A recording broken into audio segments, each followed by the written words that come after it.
Hello, everyone. Good day.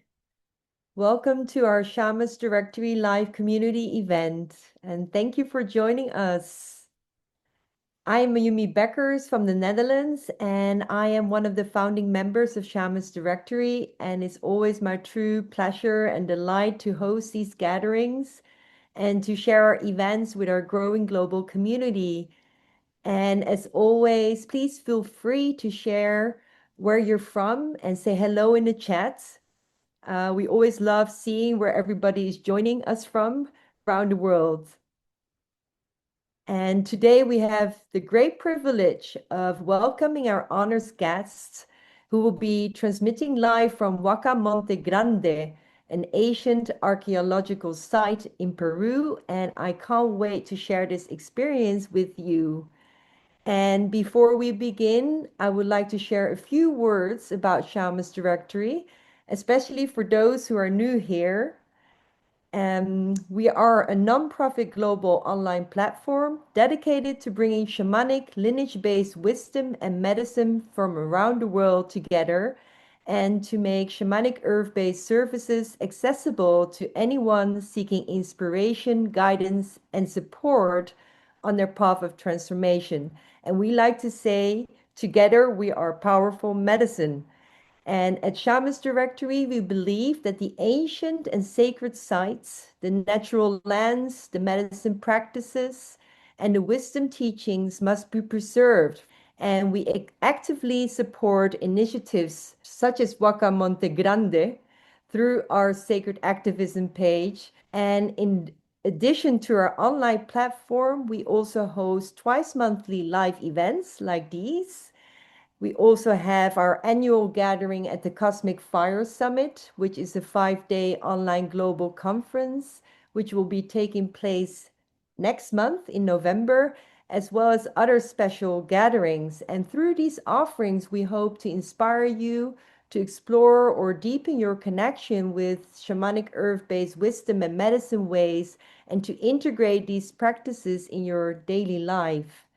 And you can visit our website at shamansdirectory.com to learn more about us and to join our global community. And following us on social media, you will stay informed about all of our upcoming events and also other offerings from the greater global shamanic community. And please note that during our live events, we don't take on live questions. But we, of course, warmly welcome you to post any of your comments and questions in the chat, and we will do our best to get to most of them throughout the event.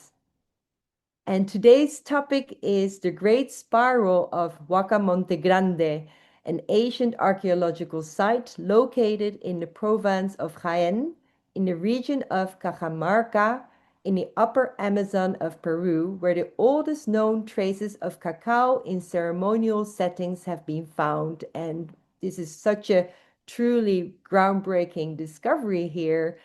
And before introducing our wonderful guests here who are joining us live from this sacred space, I would like to begin by sharing the video that will help us to connect with the spirit of Huaca Montegrande and also the spirit of Cacao.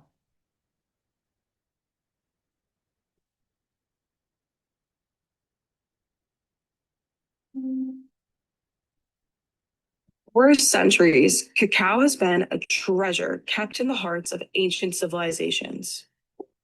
But where is the true origin of this ancestral fruit?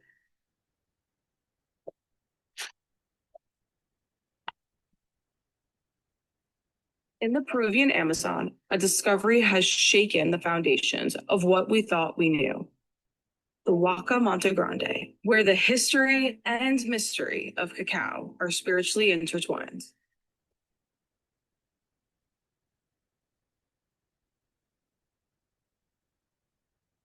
Cacao has been a part of rituals and legends in several cultures of the Americas for thousands of years.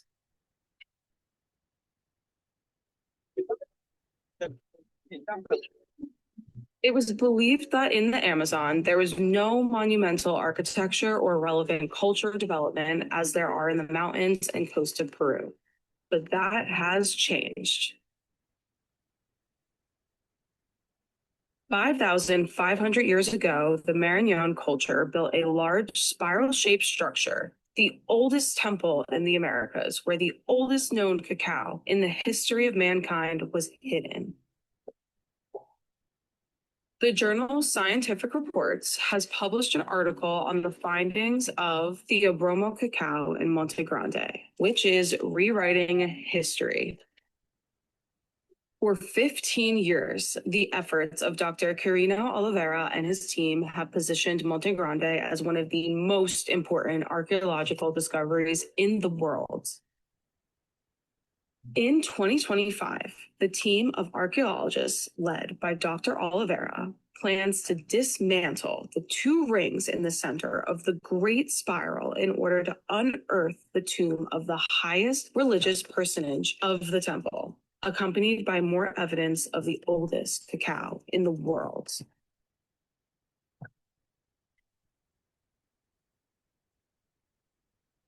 During past excavations, under a layer of red earth, two cuts were found of what would be not one, but two tombs buried in this place, being the tomb of the woman, the most important. In addition, the stones used for the construction of the great spiral-shaped structure of Montegrande are of different shapes, sizes, and colors, but the most significant detail is that the river stones were used to symbolize the strength of the water and the feminine part, and the stones extracted from the hills symbolizing the strength of the mountains and the masculine part. The expression of human duality is always present in the thinking of ancient civilizations. But how do we know that the first guardians of cacao lived here? Because 5.30 meters underground on the north side of the excavation, stone sculptures of cacao were found next to the sculpture of a jaguar's head and a camelid jaw, brought from the Andes to be offered along with the cacao. This is the oldest evidence of the origin of cacao.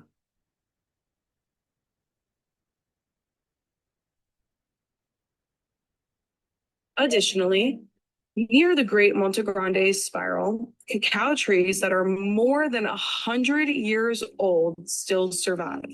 The protection of their genetics is an obligation of humanity to restore and protect the Amazon.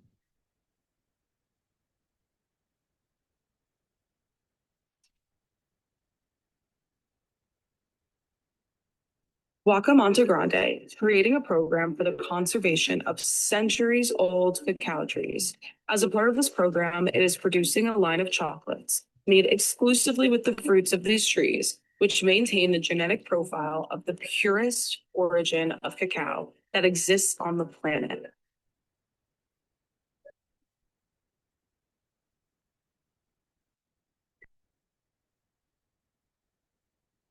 From the findings of Theobroma cacao in Montegrande, a research component of archaeological cacao in the pre-Columbian cultures of Peru is being developed, finding evidence of its presence in various archaeological discoveries on the coast and in the highlands of Peru. Researcher Everett Thomas claims that, from a genetic perspective, the domestication of cacao in Montegrande would have its origin in Nauta Loreto, in the heart of the Peruvian Amazon, from where it reached the Marañón Valley, being used as an offering to the gods.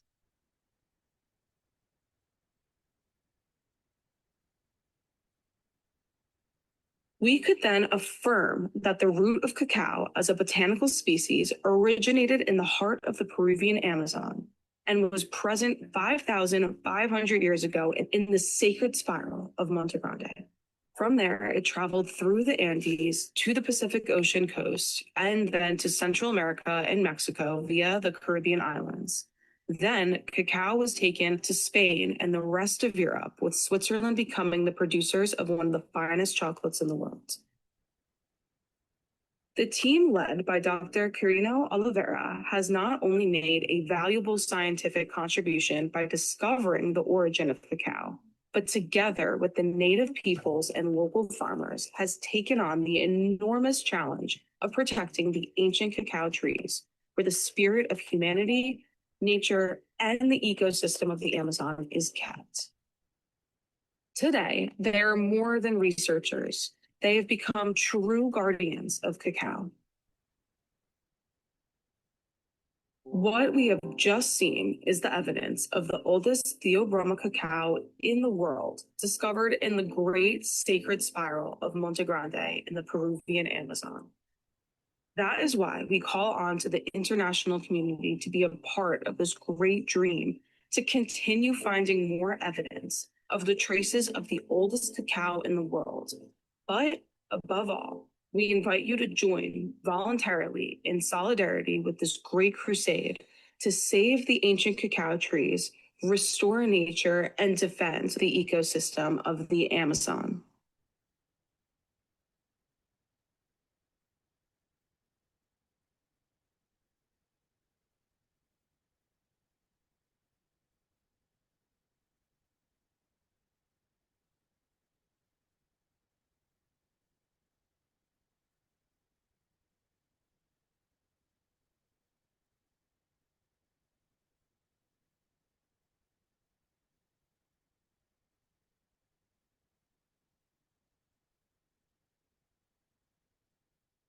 So now that we have seen this beautiful introduction video about Huaca Montegrande, I would like to take a moment to honor and introduce our special guests, Dr. Quirino Olivera, the lead archaeologist at Huaca Montegrande, along with the wonderful supporting team for today's transmission. Dr. Quirino Olivera was born in Santa Cruz, Cajamarca, and moved with his family to the Amazon at age 5, where he grew up cultivating cacao trees. After attending a rural school with a single teacher for multiple grades, he completed his education at San Jose Public School in Chiclayo. He earned his archaeology degree from the National University of Trujillo and later received a PhD with honors cum laude in art history and cultural management in the Hispanic world from Pablo de Olavide University in Sevilla, Spain. Inspired by Dr. Julio Citello, widely regarded as the father of Peruvian archaeology, who proposed the Andean civilization originated in the Amazon, Dr. Olivera resigned from his 17-year tenure as a cultural manager at the Royal Tombs of Sipan Museum in 2009 to pursue this vision. His groundbreaking research confirmed Telio's hypothesis through the discovery of the Marañón culture, a pre-Columbian Amazonian civilization that built the Monte Grande temple 5,500 years ago. This site reveals the world's oldest evidence of ceremonial cacao use and marks the dawn of religion in the region. Dr. Olivera's work has been internationally recognized, including honors from the Shanghai Archaeology Forum, the Peruvian Ministry of Culture, and the Ministry of Agrarian Development.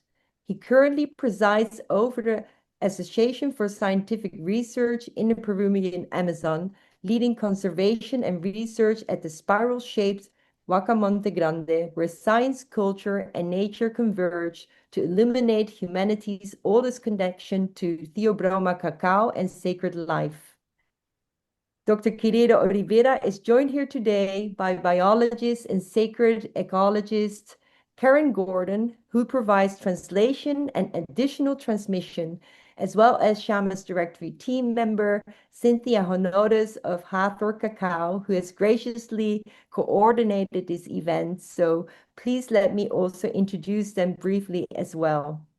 Karen Gorden is a soul-filled scientist, inspired educator, nature therapist, and wilderness rites of passage guide.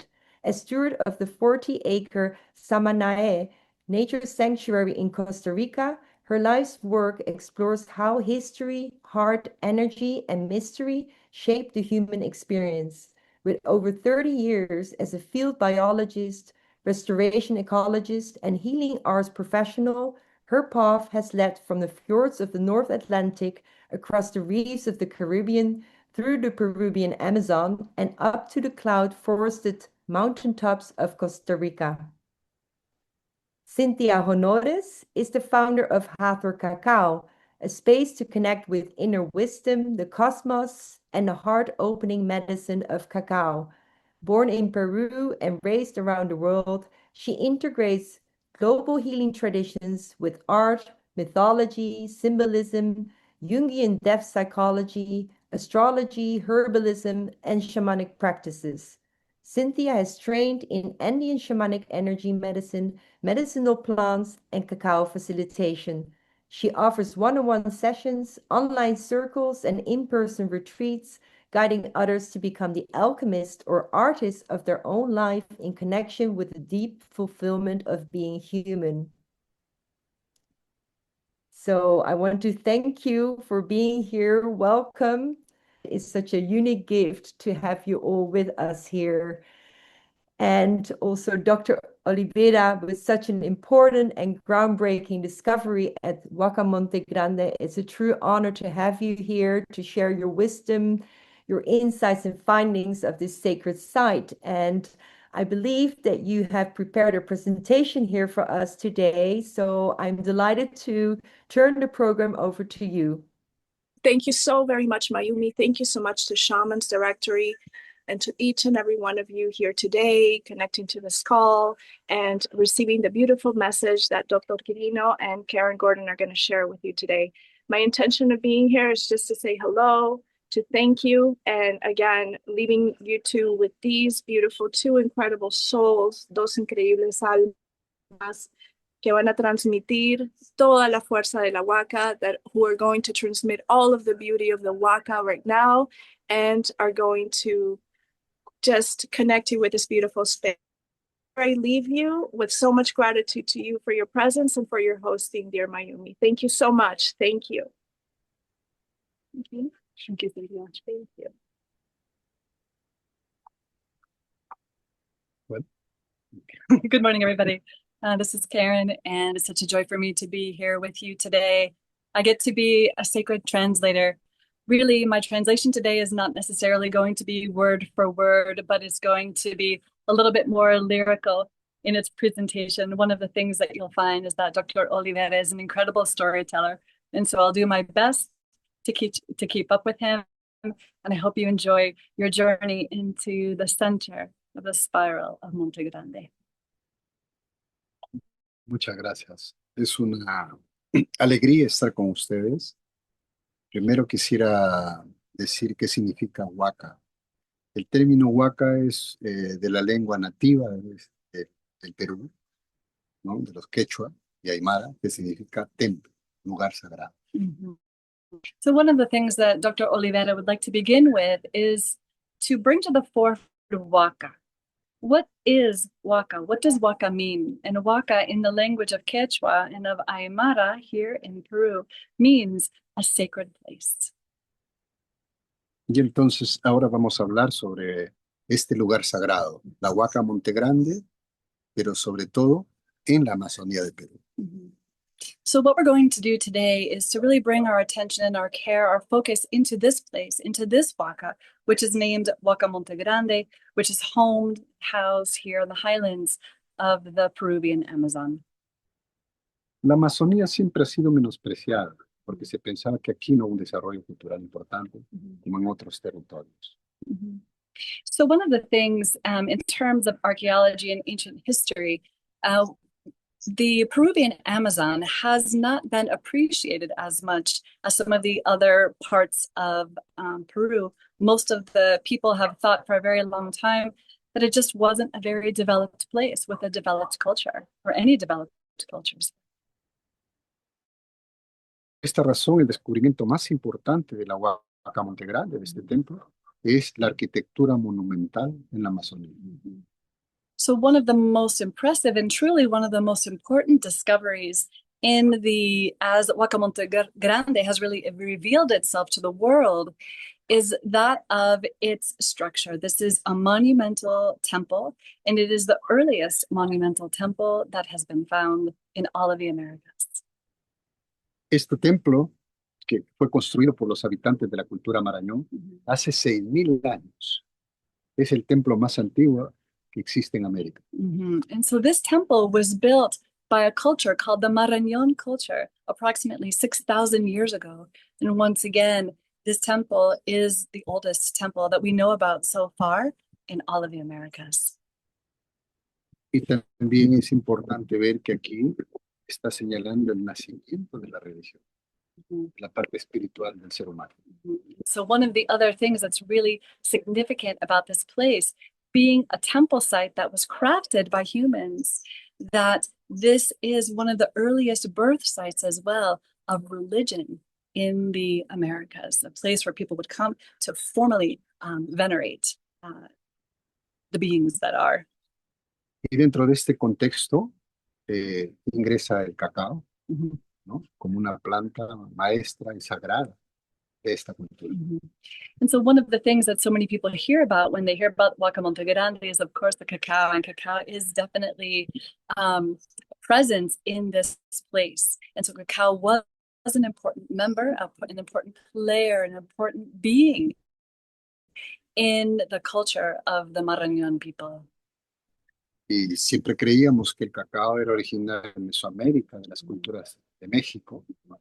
Los olmecas, se pensaba que fueron los que domesticaron el cacao, pero con los hallazgos de cacao en el templo de Montegrande, 2.000 años antes que los olmecas, nos pone en el escenario del cacao más antiguo que se conoce en la historia de la humanidad. And so for so many years, it's been spoken about and taught about that cacao originated in Mesoamerica, and that it was the Olmec culture that brought cacao out into the world. And one of the things that we have found here through scientific evidence in the Huaca is that the Marañón culture 2,000 years prior had already domesticated cacao and was already working with cacao in a sacred fashion. El cacao fue cultivado y venerado como una planta sagrada porque servía para comunicarse con los dioses. So cacao was cultivated and was communed with in order to be able to commune and to communicate with the gods. Y por eso lo han representado en esculturas en piedra para perennizar la memoria. Lo más importante es hacer una escultura en piedra para siempre. And so one of the most incredible findings that we have, and the reason cacao was so important to the Marañón culture, they actually left sculptures made of stone to kind of take care of that memory forever. Y también está representado en cerámica. And it's also represented in ceramics. La cerámica que incluye estos 4 componentes muy importantes para la civilización de la cultura Marañón. So the ceramics had 4 really important elements that were also very important to the culture of the Marañón people. Porque incluye el aire como sagrado, el fuego, la tierra, ¿no? Y los componentes de la arcilla como un elemento sagrado. So within the ceramics itself, we have the sacred air, there's the water, there's the sacred fire, and of course, in the clay itself is that unifying element of the earth. Y el cacao también está representado en concha spondylus, que es una valva, un molusco, que es extraído de los fondos de las aguas del mar Pacífico. And so also here we have found a type of shell called spondylus, and they are only found in a very deep bay off the Pacific coast of Peru, and they have also been found here as well. Para extraer la concha spondylus tenían que introducirse casi 30 metros bajo el mar y extraer esa valva que era muy sagrado también. Y ahí han representado el cacao. Okay. And so in this particular, the spondylus, the way that they were found is one has to go down into the ocean and free dive 30 meters down to get these beautiful shells, which were considered sacred, and they're also very related to cacao as well. Y el cacao también está representado en oro, porque ellos creían que el oro eran las lágrimas del sol, como máxima deidad del mundo andino y amazónico. So one of the things that we can also find in this culture are carvings of cacao in gold. And gold, people believed were tears from the god of the sun. And so in those tears of the sun was crafted beautiful cacao sculptures as well. Y por esta razón nosotros estamos también teniendo un cuidado especial para la investigación del cacao, teniendo en cuenta ese componente espiritual y sagrado, ¿no?, dentro de la investigación científica. So here in Huaca Montegrande, obviously this is a massive scientific investigation and archaeological investigation, but we can never put aside the spiritual component of the people and the spiritual side of this particular place as well. And so cacao is one of the pieces that allows us to go into and to connect with the spiritual side of what was happening here as well at Huaca Montegrande in this beautiful temple. Y es que la única manera de poder entender algo de esa cultura espiritual que ya no existe, ¿no?, es a través de esos conceptos espirituales. Por ejemplo, el cultivo del cacao con los ciclos de la luna.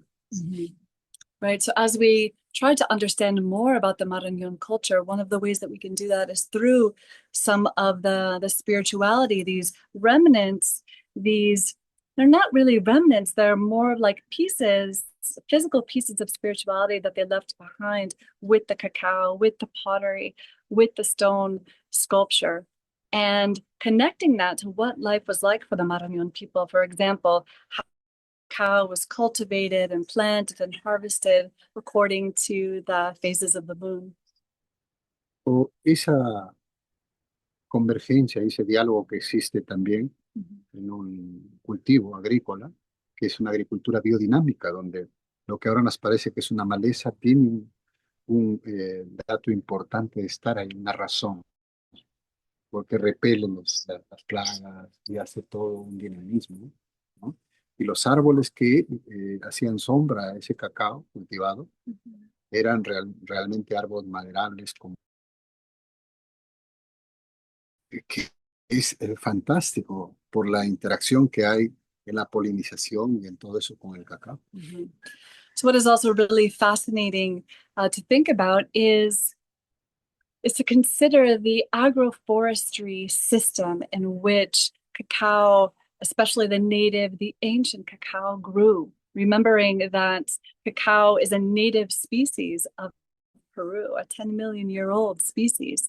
And inside of the domesticated cacao forests, there were also little herbs that Dr. Quirino said would grow that some people today might think are weeds, but in fact back then had a very specific role to play in the ecosystem. Perhaps those little plants would repel insects. He also talked about the different types of taller trees because cacao is an understory tree. So we think about the taller trees that were in this agroforestry system, such as he named a few trees, cedro, laurel, ispingo, these are native trees. Yeah.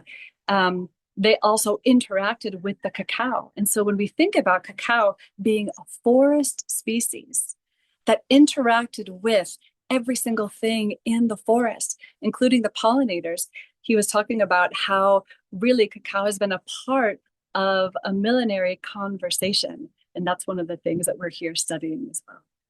Ahora estamos seguros, de acuerdo a las investigaciones científicas, que el cacao como especie botánica se origina en la Amazonía hace 10 millones de años. Y hace 6,000 años está siendo utilizado en el Templo de Montegrande.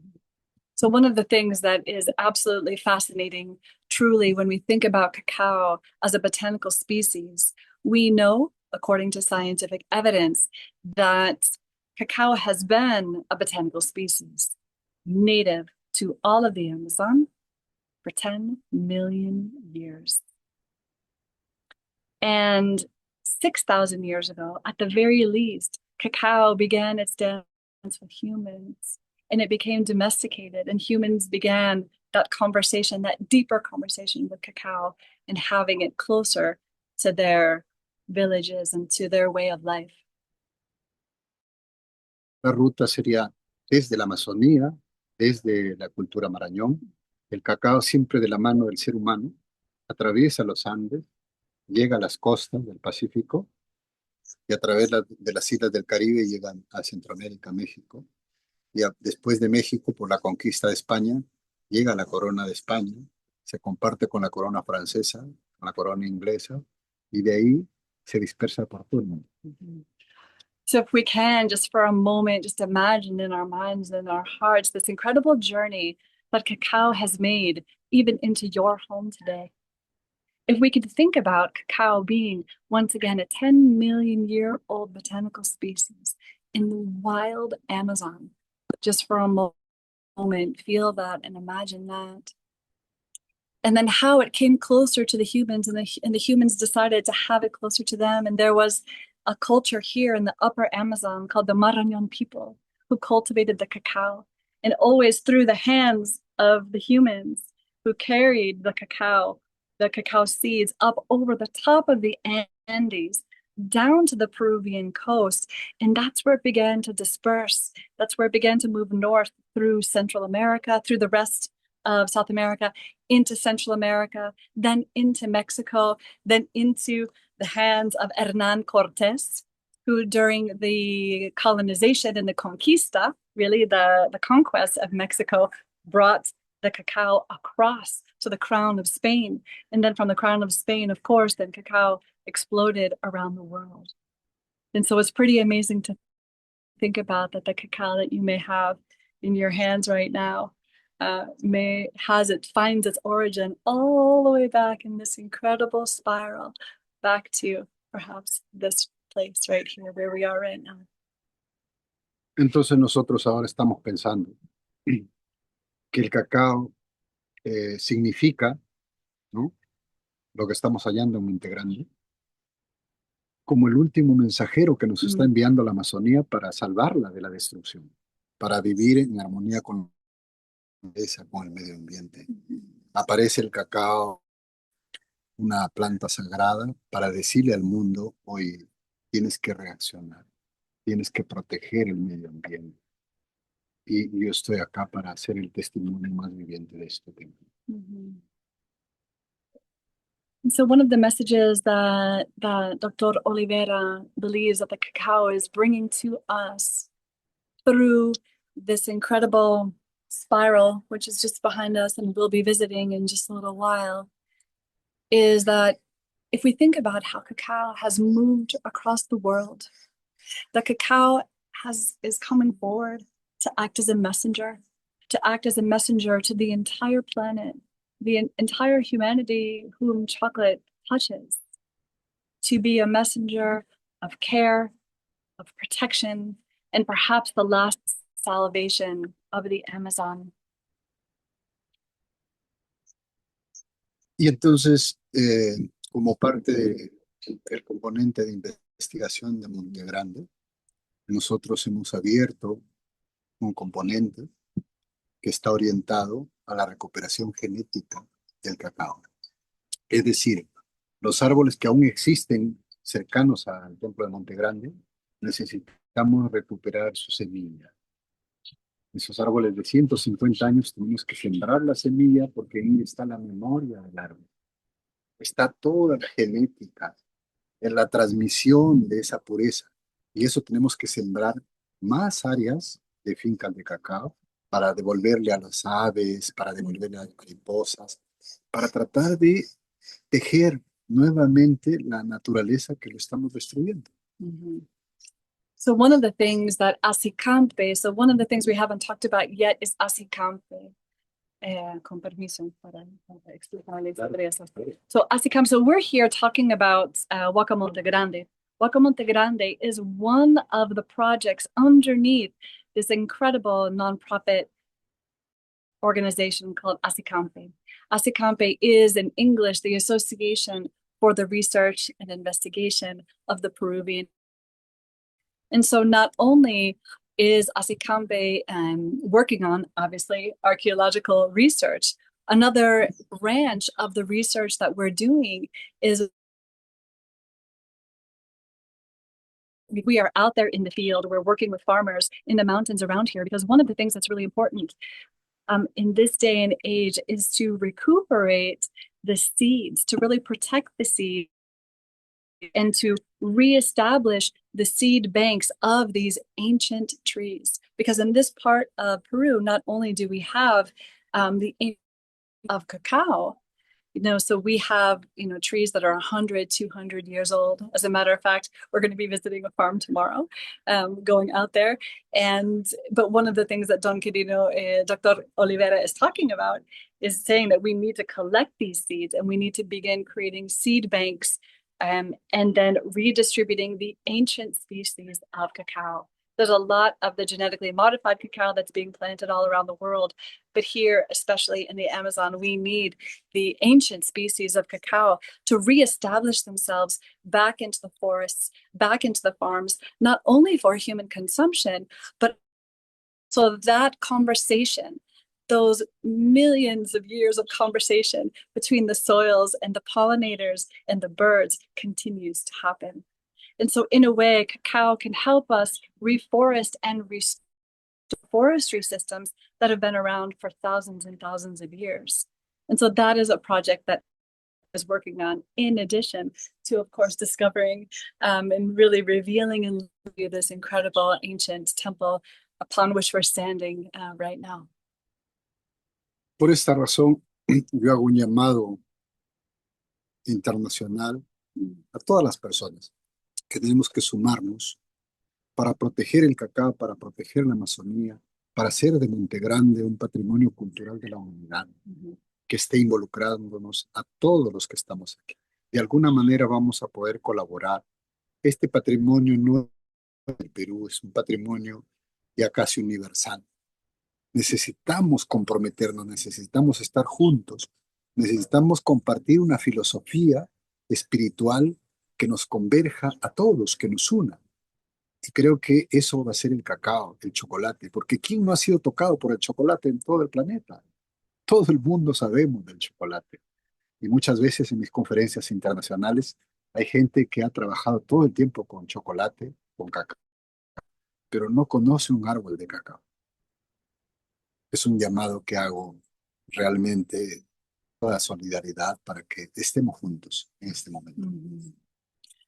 Gracias. So one of the things that Dr. Olivera is doing right now, and what he continues to do, and what we continue to do through our communications, through Asicampe, is he's making a call for solidarity.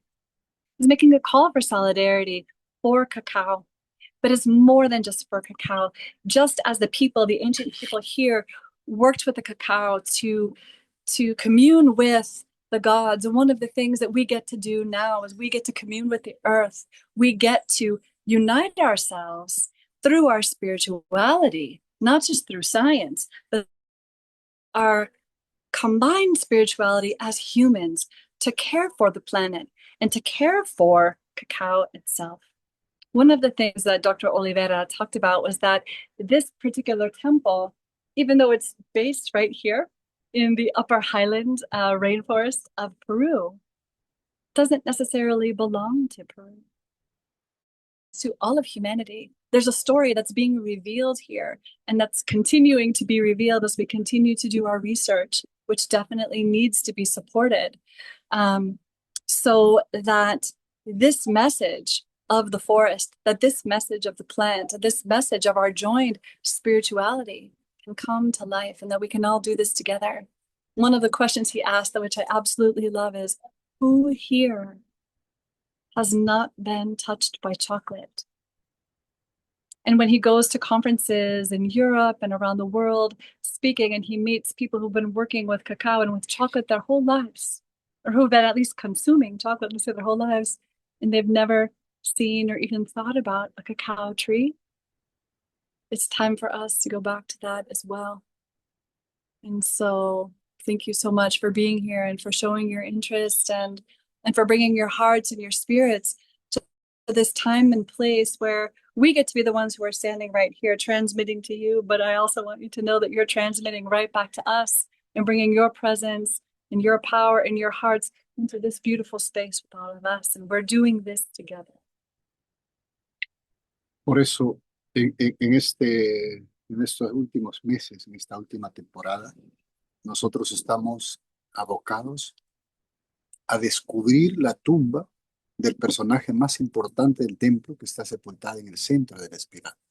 Eso va a ser un suceso que va a marcar en la historia de la humanidad un impacto, porque este personaje, probablemente por las evidencias que tenemos, se trataría de una mujer que está vinculada al cacao y que sería una lideresa de hace 6.000 años que fue sepultada en este gran espiral de Montegrande de casi 400 metros cuadrados de alto.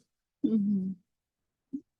So, bringing us more closely now in from the forest and into this particular place, this waka, this temple, this covering here is about 460 meters squared on the top where we're standing right now.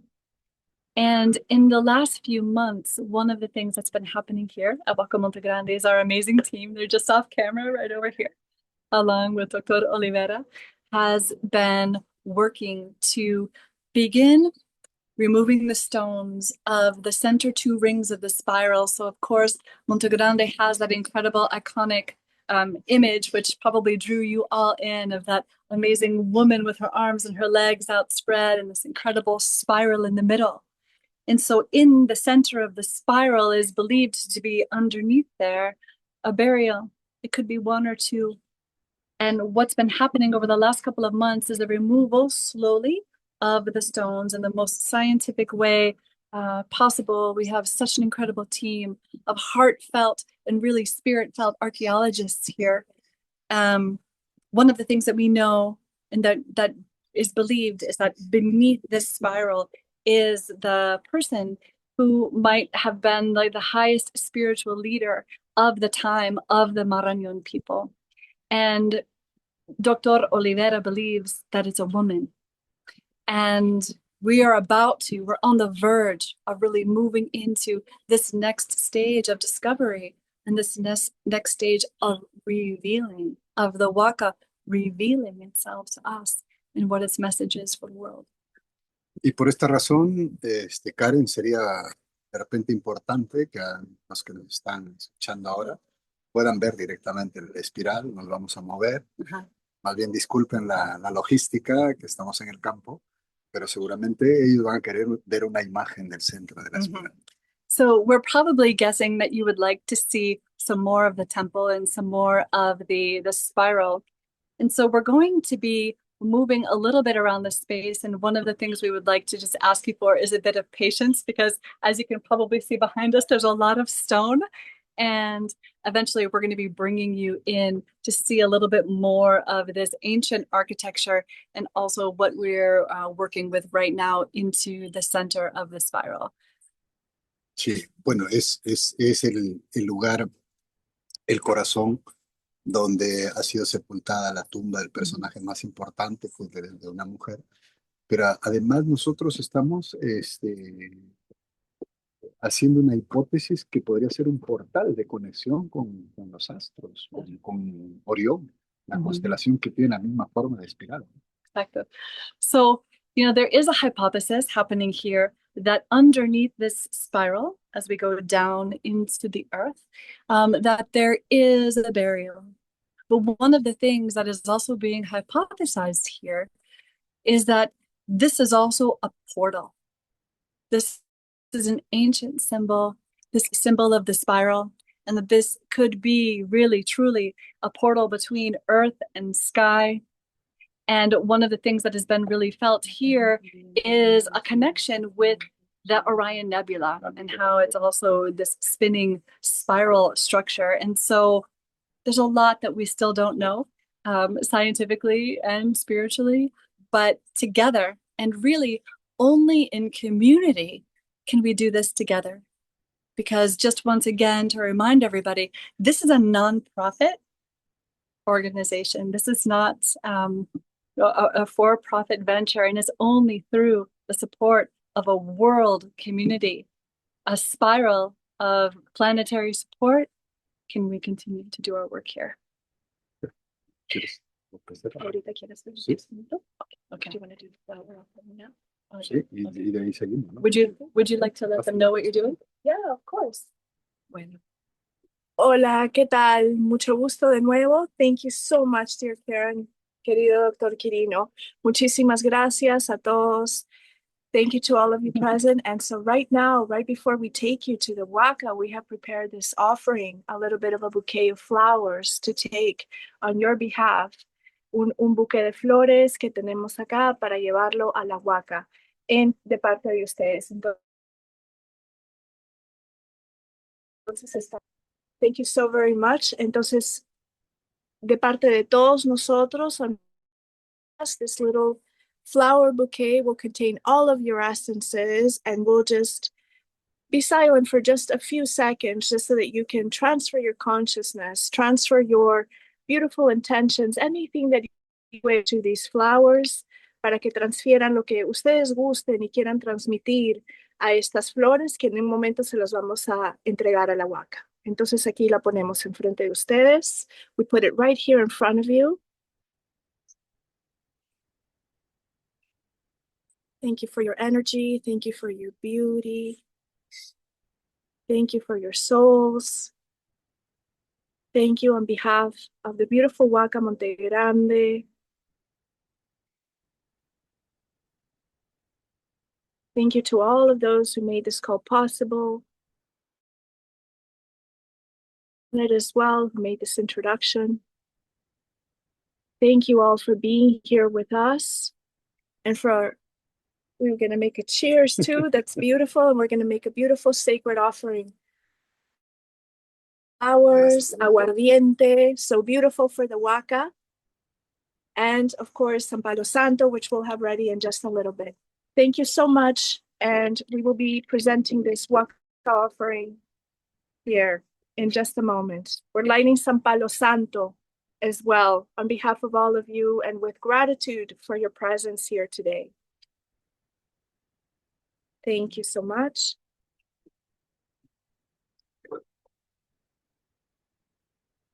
The sacred fire. The sacred fire, as Dr. Quirino was telling us before, the sacred fire is such a big part of the Huaca, and they light fires, they do Palo Santo every evening.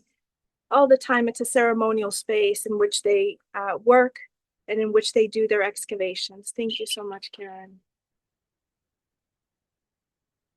The birds are singing. They all just came in. I don't know if you can hear them, but we have a bunch of birds that just came into the temple space, and they're all singing right now. And one of the things I would like to also share with everybody that Cynthia mentioned that here in the temple space, we have our incredible team, which you may be able to see soon as we begin walking around the temple. And, we work barefoot here in the space. And every morning there are offerings that are made at the beginning of the day. And there are offerings that are made at the end of the day here. Dr. Olivera often speaks about how 50% of the work that is done here is scientific and 50% of the work that's done here is spiritual.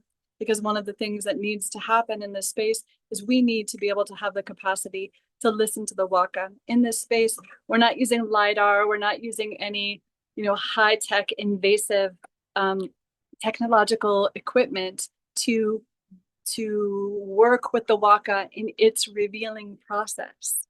Instead, there's a lot of listening, there's a very deep relationship, and using all of the best archaeological techniques, but hand techniques and the slow revealing process. And so this is part of our daily offerings that we make anyway. And so we're so happy that you can be with us today while we actually begin our very first offering of the day.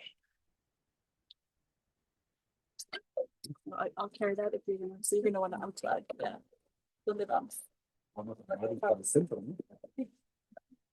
And so right now we're just gonna go with the camera towards the center of the Huaca to make this beautiful offering. So bear with us while we tread in. Thank you.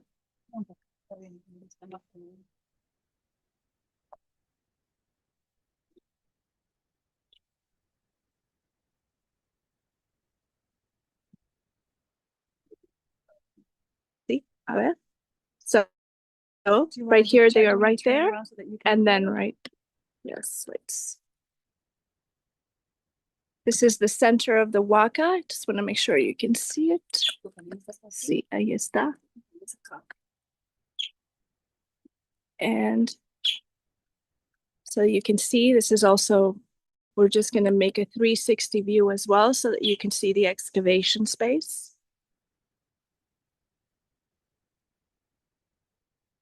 And right there, beautiful guest and the beautiful team of Dr. Quirino Olivera and Karen. And here they are again. Yes, beautiful.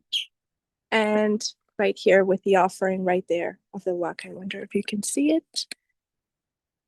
Right there. And here is the center again.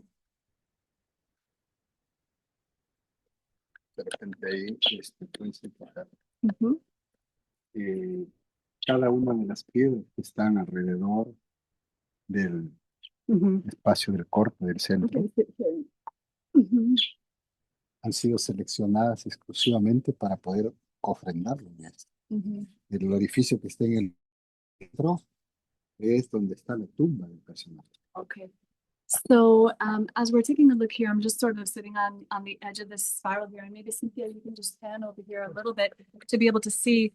So one of the things that we can see is there's a hole in the center, and then right now we can all see all of these different stones. You may not be able to see from your homes that every single stone is marked with a code, and they look gray right now just because there's some dust on them, but all of these are deeply, deeply colored stones, and every single one of them has been chosen very specifically as an offering. And so this was the very, very base of the spiral.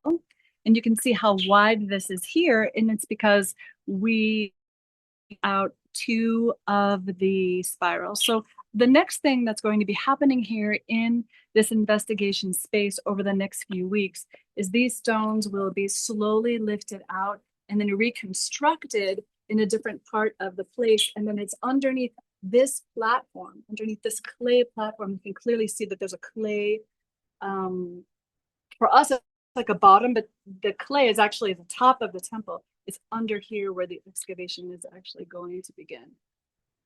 And so, Yo creo que es importante resaltar que cada una de las piedras que han sido escogidas para colocarse en este lugar tienen dos significados.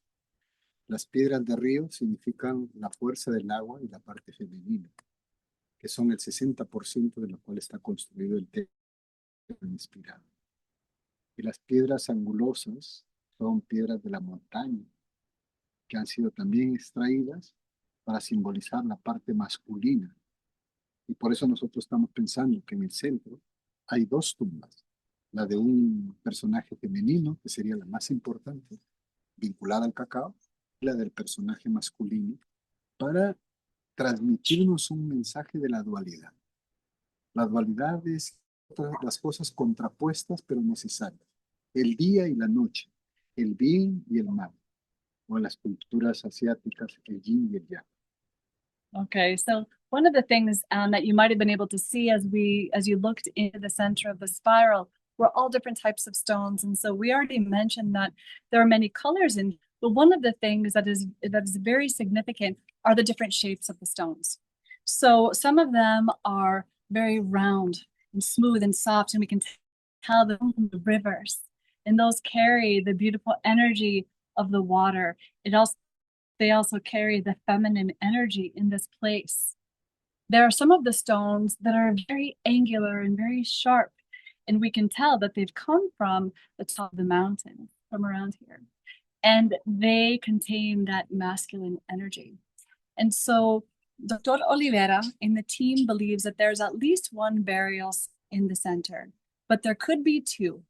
And if there are two, it's likely that one is female and one is male, and does believe that the female would be the most important of the burial site, and that a connection with the cacao. Why would there be two burials? Oftentimes, the two burials will represent the duality, the day and the night, the different opposing forces, and yet combine to make one energy. So just sort of like a yin and a yang. Bueno, yo solamente quiero agradecerles infinitamente por esta oportunidad de poder conocerlos a través de este medio. Cynthia, gracias Karen, por esta valiosa oportunidad y gracias a todos ustedes los que están acá presentes. Yo podría hablar todo el día de mis investigaciones, que ya tenemos con el equipo de Asicampe 15 años investigando en este sitio, pero creo que lo dejamos para muchas interrogantes que puedan existir. Gracias desde el corazón de la Amazonía de Perú, un saludo muy especial y los invito a que nos visiten. Los invito a que se unan a esta gran cruzada internacional de rescatar nuestra naturaleza, rescatar el cacao, rescatar esa parte espiritual del ser humano, porque si el ser humano no tiene ese espíritu, realmente no es nada. Muchas gracias. Thank you. Gracias. Gracias. So Dr. Olivera is thanking everyone here from the bottom of his heart. And we're really thanking you on behalf of the team and on behalf of the Huaca for being here. Here we're transmitting to you in the center of the heart of the upper Amazon. And one of the things that Dr. Olivera says, thank you for also being a part of this process of this planetary, this global community that is joining together forces, that is joining together the prayer, that's also joining together support for Asicampe, because we are here really doing this beautiful dance, this spiral dance of science and spirituality here. And one of the things that Dr. Olivera said, which I absolutely loved, is, we're here to protect cacao. We're here to learn more about it, to reestablish its presence in the world in a really good way, the ancient varieties which are still alive today in the hills. But we're also here to reestablish, to reconnect, amplify, and ground our spiritual humanity, the spirituality that humans have. Because if we don't have that, if we are not connected to that, then what do we have? And so in this place and in this space, we get to reconnect with our human nature. We get to connect with the wild nature that's inside of all of us. And we also get to connect with our ancestors and to a joint mission that we have together. So Dr. Olivera is aware that we've been talking for an hour now, and he would love to be able to open the floor to questions. He imagines that there are quite a few questions. So I'm not quite sure how they're going to happen, but we will listen carefully and we'll be here to translate and to be of service to all of you who are watching us right now. Solo con el palo santo, un Dios de los espíritus, con el palo santo de Dios. And so we close our peace moment with this beautiful Palo Santo and this beautiful smoke of the gods, and really opening this space to all of you now. How your questions can help us discover more. So please, however this is going to work, we're here and open and ready to receive you. Muchas gracias. Gracias. Thank you so much. Muchas gracias. It's such a wonderful opportunity here to actually experience this beautiful Huaca, and for sharing all of your findings and also transmitting all of these energies. I can really feel it, and I see also from the audience a lot of hearts and thumbs up and appreciation. And there have been some questions here already, of course, rising. So for Dr. Olivera, what inspired you personally to really dedicate your research to learn and really find out more about Huaca Montegrande? Perfect. You're going to love this story. Entonces, dice la señora que, bueno, después de tantos años y tanta trayectoria, tanto camino, ¿no? En el rumbo, ¿no? De arqueología, al final, al cabo, ¿por qué Montegrande para ti? ¿Qué fue el llamado ¿Y qué es lo que te ha mantenido aquí por esos 14, 15 años, no? Gracias, Ujú. muchas gracias. Yo tuve un sueño de cuando era estudiante de arqueología y escuchaba la hipótesis del doctor Julio Cetello, que es el padre de la arqueología en el Perú, un eminente arqueólogo que no ha sido superado en ninguno de los tiempos. Y él sostuvo que la hipótesis que el origen de la civilización andina estaba en la Amazonía. Pero todo el mundo decía, ¿cómo puede ser en la Amazonía? Ahí viven salvajes, semidesnudos, felices bajo los árboles.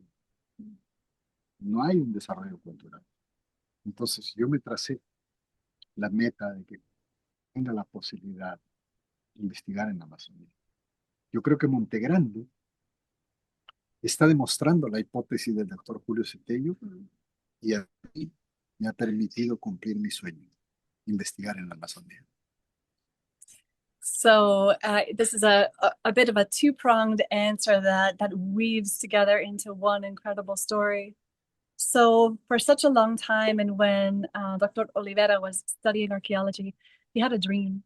And he had a dream about being able to study archaeology in the Amazon, which was actually unheard of, right? It was not something that people were doing. And yet he had a dream about it, and he just always kept that in his mind and in his heart. Through his archaeological study, there was an archaeologist who made a hypothesis in 1919. His name was Julio Tejo. And he made a hypothesis that the complex culture of the Andes, because that was always a question, like where did the complex culture of the Andes come from? And his hypothesis was that it came from the Amazon. And so many archaeologists and anthropologists and other people said, no way, like that absolutely cannot be. Yes, there are people who are working and living in the Amazon, but they're completely undeveloped. They're just happy underneath the trees, kind of doing their absolutely no complex type of culture in the Amazon before. And so when the opportunity came, when this space, Dr. Olivera was called by a museum here in Jaén because there were a couple of pieces of pottery that were found here. And Dr. Olivera said, my dream, I'm going to go. And so he came and studied. And ever since then, he decided that this was going to be his place. And look. It's wonderful to hear this dream and his personal story about this as well. And at Shamans Directory, we're also very interested in all of these ancient civilizations and temples and structures. And you already mentioned here about the influence of the other archaeologist, Tejo, I'm not sure if I pronounced it right. And that, the Andean civilization was influenced by the Amazonian. And I would love to hear and learn more about this, like how do we know that the Amazon region served as a birthplace or early influence for the Andean civilization? Okay, fantastic. Entonces, la señora quisiera saber, bueno, ella dijo como con este programa y con este grupo de personas, ellos tienen mucho interés en aprender más sobre las culturas sí, antiguas, ¿no? Entonces, ¿qué es como que señaló en los años que tal vez la complejidad, la influencia de la cultura andina antigua vino desde acá, vino desde la Amazonía? El jaguar. Sí, exacto. El jaguar es el máximo, la máxima deidad del mundo andino y amazónico. El jaguar está presente en todas las culturas del antiguo Perú como el máximo representante espiritual, porque se piensa que el jaguar es hijo del sol y de la luna, producto de un incesto, y ha venido a la tierra para poder ver que el hombre se comporte bien, que respete la naturaleza. So this is going to be a little bit of a story. So the very first and simple answer as to, what was the sign that the the Amazonian cultures influenced the Andean cultures? His very simple answer was the jaguar. And the jaguar all around Peru, is present in sculptures, in pottery, etc. And the ancient people and the people still believe that the jaguar is the son of the sun and the moon, and a symbol of power, and was put on this planet to kind of help the humans and to make sure the humans are doing well. Y el jaguar es amazónico. And what the story behind this is that the jaguar is from the Amazon. So it is deeply found in so many, again, sculptures in the Andes and pottery pieces, etc.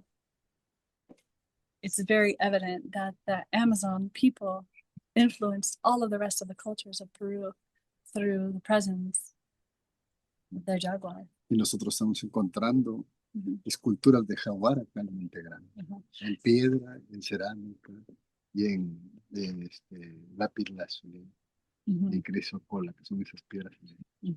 So one of the things that we've been finding here in Montegrande are artifacts or pieces of pottery, pieces of stone, pieces of lapis lazuli and chrysocolla, and we're even looking at a jaguar head over there. That marks a very special place. The jaguar is very present here as well. Thank you for sharing this. Yeah, it's bringing a lot more clarity here as well, and the jaguar's presence, and also so wonderful that you found this artifact also at Huaca Montegrande. I'm going to pick a question also from the audience, and there was one, I think is a similar question from Kara and Moto about the origin of cacao. Would it be possible that this connection with cacao and Asian ones, that it happened perhaps at multiple places and by multiple traditions, other Mesoamerican traditions, but that it was kind of shared around the same time? Thank you, everybody, for your patience with me as I kind of get in and come out. I'm listening very carefully to all of you. Yeah. La pregunta de una señora en la audiencia, que es una pregunta muy hermosa. La pregunta de ella es, ¿puede ser que el desarrollo, la domesticación y digamos la originalidad del cacao hubiera sido compartido a la vez a través de Sur y Centroamérica y Mesoamérica? ¿Cómo puede ser posible según la ciencia, que estamos diciendo que el cacao es una planta desde hace 10 millones de años acá, y puede ser que es igual como en Mesoamérica también, y que la domesticación, etcétera, ocurrió a la vez en muchas partes, ¿o no? Es posible. Es posible que la domesticación de plantas ocurra de manera simultánea. Pero lo que sucede es que el origen botánico del cacao es la Amazonía. Exacto, porque se ve por la genética. Es la genética, es todo. O sea, no hay. Eso ocurre también con el maíz. Exacto. Con todas las especies botánicas que son silvestres. Y con la intervención de la mano del ser humano comienza a cambiar, comienza a domesticarse, porque domesticar una especie botánica es un largo proceso. Sí. Entonces, podríamos decir que podría surgir de manera simultánea, no hay ningún problema. Ajá. Pero el origen, hace 10 millones de años, está en la Amazonía. Entonces, La domesticación empezó acá. habemos rutas Y somos casi 2000 años antes que México, y México no ha encontrado rastros más antiguos que los que tiene ahora, ¿no? O sea, nosotros somos 2000 años más antiguos. En el África, por ejemplo, el cacao, que ocupa el 60% del mercado mundial, es un cacao que ha ido desde la Amazonía, porque en el África no surgió el cacao. Claro. Es evidente eso. Ajá. Entonces, el cacao, sus raíces de origen son estos, la Amazonía. Okay. So this is a really wonderful question. You know, when we think about like ethnobotany and we think about wild plants, for example, corn was once a wild plant, rice was a wild plant. So many of the plants that we ingest today and that we commune with as food or as drink have been domesticated. So there has been, you know, that beautiful bonding and that wild dance, that feral dance in a way between the humans and the plants. So in one way, plants can become, let's say, domesticated at the same time in different areas. But one of the things that we know about cacao is that cacao is a botanic species that's 10 million years old, whose roots are here in the Amazon. This was the birthplace of cacao. And so the domestication process takes a long time. It just doesn't happen overnight, right?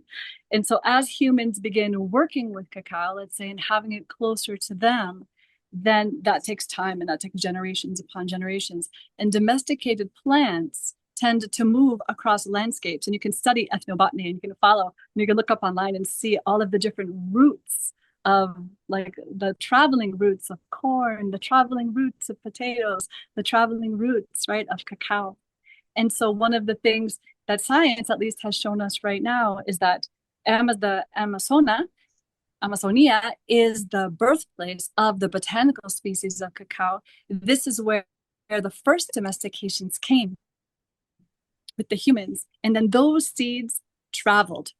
And there's actually roots that you can look online to see the different genetics as they moved through the different processes. And so one of the things that Dr. Olivera was saying is that, for example, in Mexico, there isn't, for example, not yet, at least, there isn't yet scientific evidence that shows that cacao was existing 8,000 years ago in a domesticated fashion, as it shows here, right? Also, if we take a look at the cacao that's being grown in Africa, he said, you know, we can clearly see that the cacao that's over in Africa came from the Amazon just through that genetic spread and the carrying of the humans of the seeds to that place. Wow, beautiful. And also to hear about, you know, the connection of cultures in these ancient times and how these seeds were so, yeah, preciously taken care of as exchanges as well. And I have another question here from the audience, from Christine. How have the archaeological teams learned about the ancient stories of cacao? Una persona quisiera saber cómo han aprendido ustedes, digamos, el equipo de la CICAMPO sobre la historia de cacao. Digamos, ha sido a través de los artefactos que se han encontrado acá, a de los artefactos que se han encontrado en otros lugares. ¿Cómo es que nos vamos aprendiendo sobre la cultura antigua del cacao? Gracias. A raíz de las evidencias de cacao que encontramos en Montegrande, nosotros abrimos un capítulo para investigar exclusivamente el cacao. Todas las culturas del antiguo Perú lo han tenido. Lo tengo Shamans Directory, que es el Sierra de Ancas, el oráculo más antiguo del mundo andino. Lo ha tenido la cultura moche en toda la costa norte. Y también el otro componente que hemos abierto son la etnoarqueología.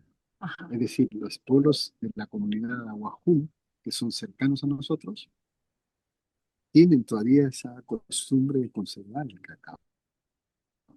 con la campo, con los cantos, con maravilla, y toda la gente del entorno muelen el cacao en batanes de piedra porque dicen que la piedra le da un aroma especial. Yeah. Cultivan de acuerdo a los ciclos de la luna, entonces todo hemos desarrollado un componente exclusivamente del cacao, tanto etnográfico como arqueológico y científico. Okay, so this is a very beautiful answer. So one of the things that, is so fascinating about being human is that we love stories, right? And we are story makers, we're story creators. And one of the things that science can do is it helps to open up new chapters of a story. So here in Peru, there were many chapters of the history of ancient cacao that were already open and had already been started to be studied, for example, in Chavin, which is an incredible oracular place, an ancient oracular place in the Andes. Cacao was present there. And so there have been people studying that particular chapter of the story. With the Moche people who are on the northern coast of Peru, the cacao is also very present in their culture and everything that has been found in their pottery and their jewelry, etc.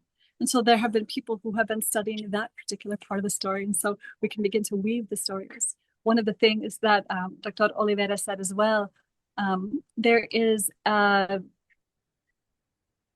academic subject called ethnoarchaeology, and that is the studying of the ancient people and the present day original people of these lands. And so here, not too far from here, are the Alahun people, and the Alahun people still conserve of their traditions, their cosmology with cacao.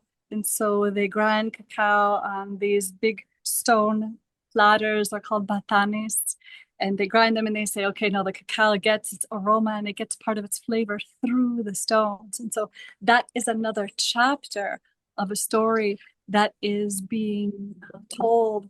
And now here at Montegrande, essentially what's happening is there's a new chapter that's being opened, and only through the course of time and through the course of more discovery are we going to be able to see, just like any good book, when you're reading a really good story, it takes a while to develop to see, wow, like what is this really all about? And so we have opened a story here that we are still discovering, and we're so happy that you can be a part of it. Well, I have another question because you mentioned here that cacao was offered to the gods as offerings by the Marañón peoples.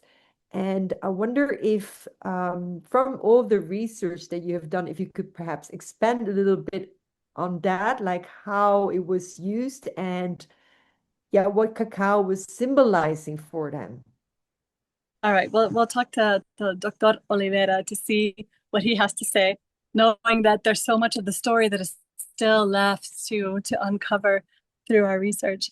La señora quisiera saber, okay, nosotros sabemos, por ejemplo, que había cacao y tal vez hay restos de cacao aquí aún.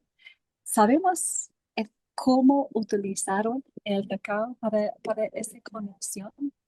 Estamos diciendo que se conectaron con los dioses con el cacao, pero hay evidencias que demuestran cómo lo hicieron.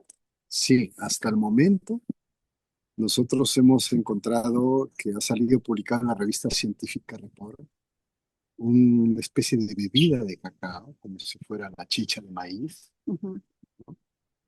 extraída del mucílago del cacao, de las semillas que están todavía recién salidas de la mazorca. Hay un líquido, eso se fermenta y se hace una bebida. Hasta el momento tenemos eso. Todavía no hemos encontrado el uso del chocolate como se conoce en México, ¿no? Yeah. So things that we can share with you that about right now, and is this, that inside of one of the pottery pieces, a pottery shard that we found, that we were able to study, through the archaeological methods of taking the samples off of the sides of the pottery, right, and then sending them to be tested and then carbon-14 dated, etc. One of the things that was found was Theobroma cacao, but not Theobroma cacao in the form of chocolate, but rather Theobroma cacao in the form of a drink that was made almost like a corn chicha. People are familiar with chicha, like a fermented beverage. And so we know that here, at least for now, that's the one thing that we can say for sure, is that there was the fermented beverage was found to do, because as we have been finding, these pieces, we still need to study the pieces themselves. So we're doing a lot of work in the revealing and the excavation of the site, but there are so many pieces to an archaeological investigation that fill in more of the story. It's one of the reasons why we really need to have a laboratory here on site. It's one of the reasons why we need that support to be able to take our soil samples, to take our pottery samples, to take our stone samples, to take the sculpture samples, right? To be able to reveal more of the story. So we don't have all of the answers to that particular question, but we do have one piece, and you do know that there was like a chicha de cacao, like a chocolate cacao chicha that was made and drunk here, and then offered, of course, in a ceremonial format. We know that because they were found in these ceremonial offering sites in the temple. Really? Yes, thank you. And I believe the spirit of cacao is quite, strong, as not only, of course, the cacao as a chocolate has been always very popular and traveled the world over, but also how, people are more in ceremony as well, and in, doing their ritual practices with cacao as well, and being more communing with spirit. So it's kind of coming back. So that's very beautiful. Yeah. Okay, go ahead. Yes, I have another question also. Ancient sites, many of them also in Peru and around the world, they're built in alignment with either sacred geometry or in alignment with the stars. So it was interesting that you also brought this up, that it could be potentially aligned with Orion.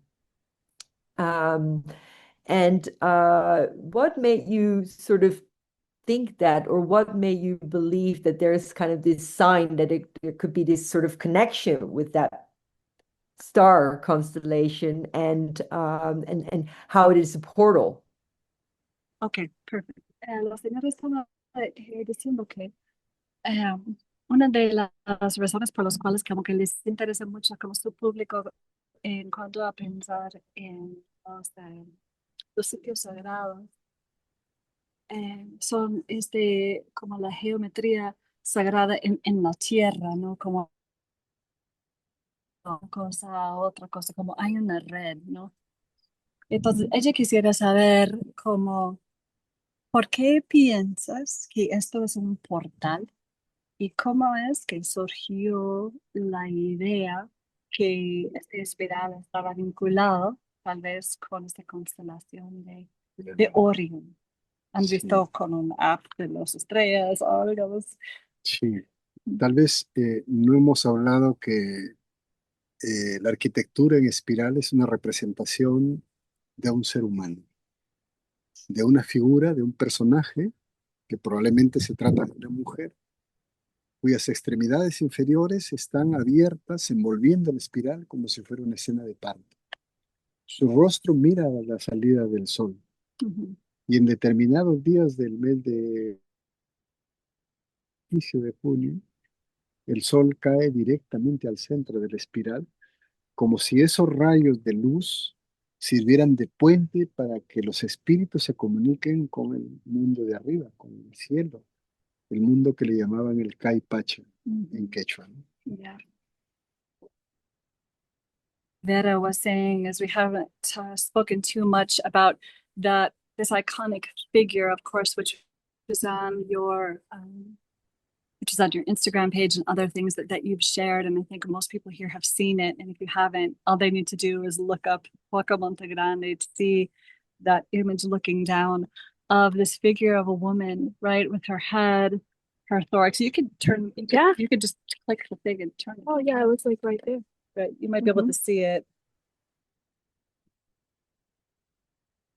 ir más Oh allá. yeah, we can just go over here. How about- Okay. Un poco ahí le explicas los brazos, piernas, en inglés, Yeah. Okay. So we're walking over so that you can see this beautiful image of the Huaca. Okay. Is that good? Right, so let me take a look. All right, I think that we can see it. Perfect. Okay. So in the center of the spiral, right over here. Okay, but one of the things that Dr. Olivera was talking about is that, you know, we can see in the space the head of the figure. There's the thorax, the heart, the figure with two arms that come out and around. You could even see the fingers. Me dice si está We bien la have the cámara. birthing canal right here with the two legs. And then of course there's the spiral here. Está bien. And so one of the things, hopefully, have you been able to hear me? Okay. So Yes. one of the things that happens during the solstice moments in June, for example, it's the sun rises here in the east. And as the sun rises, it comes straight up into the temple site, straight into the center of the spiral. And then it continues like up through this way. And so one of the things that we know is that as the sun hits this directly as the sun is coming up, and it's definitely a connection, you know, point. The whole team here has felt it between the earth and the sky. Sí. Y esta idea de Orión.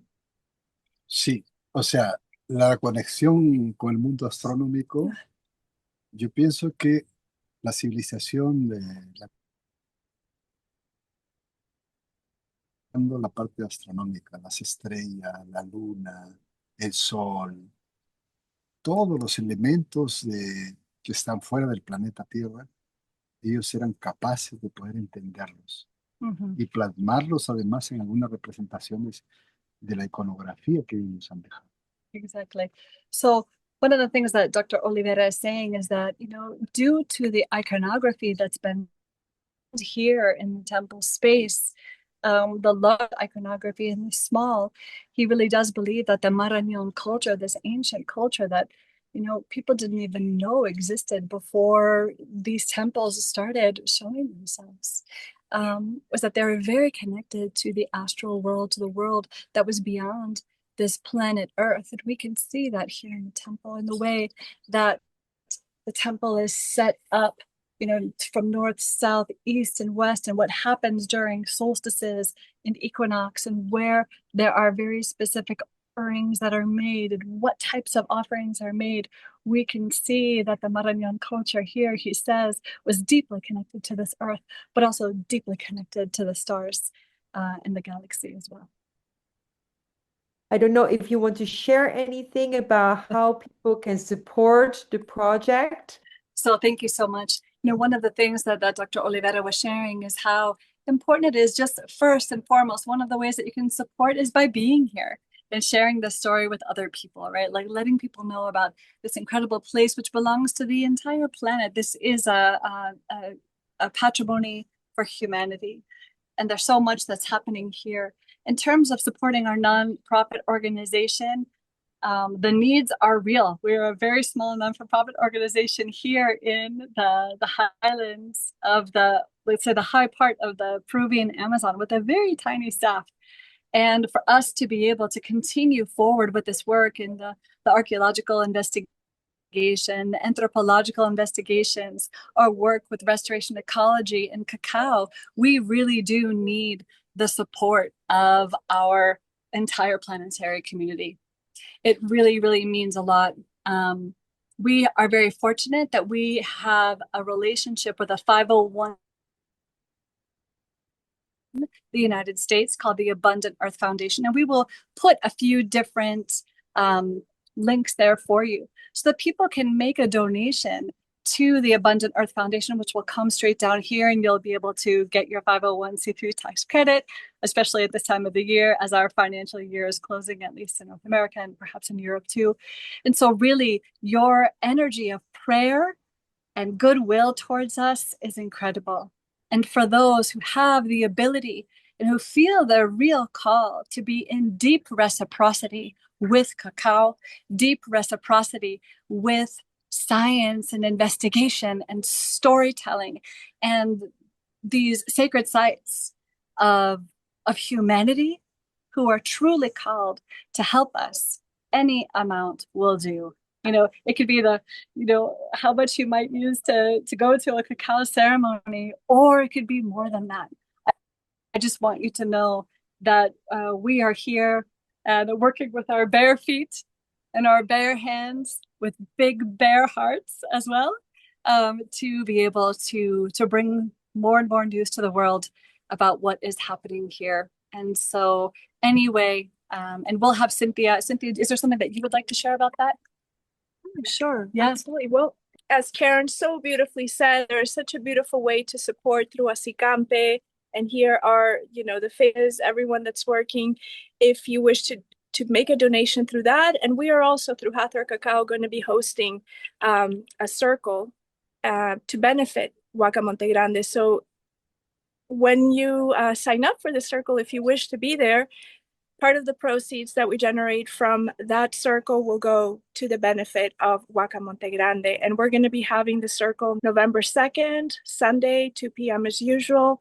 And we'll place the link there if you wish as well to receive an experience with Cacao, in connection with Cacao, as we connect and send support for Huaca Montegrande. So thank you so much to everyone for being here. And again, thank you.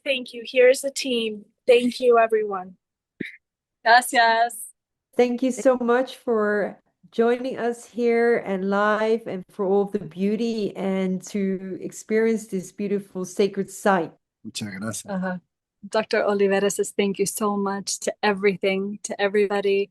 Thank you so much for your time and your generosity, and for everybody here. I'm sorry that we didn't get to all the questions. I also have more questions. It's such an inspiring place, and it has so much magic, and there's so much depth and meaning of this spiral as well. It's just really wonderful what you're all doing. So I applaud you for your work. And there's of course so much more to share about this magnificent site. So thank you again, Dr. Olivera, for being here with us and for sharing your research and insights with all of our audience here. We wish you all the success with your continued efforts to go into the center of the spiral, and we really look forward to hear more about your new discoveries. And also for the whole team, also thank you, Karen and Cynthia, for being here for the sacred transmission.